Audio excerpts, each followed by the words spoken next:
Have you ever started your Volvo, only to be greeted by a tire pressure warning even though all four tires look perfectly fine? Before you book a workshop appointment or start worrying about expensive repairs, you might be able to fix the problem yourself in just 5 minutes with a simple DIY solution.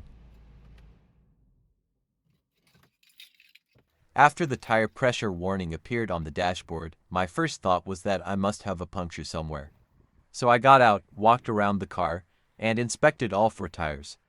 Everything looked completely normal, no tire looked flat. There were no nails, no obvious damage, and nothing that suggested a problem.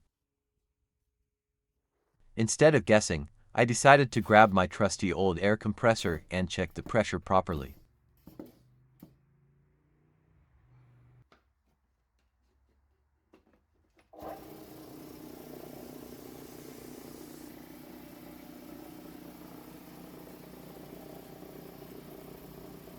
As it turned out, 3 tires were exactly where they should be.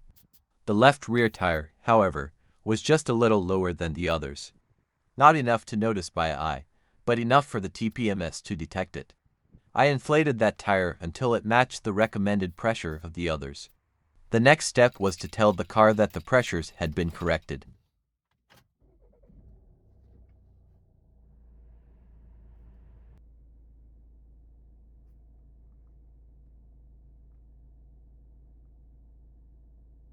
What's interesting is that the system immediately pointed to the left rear wheel as the one that had caused the warning.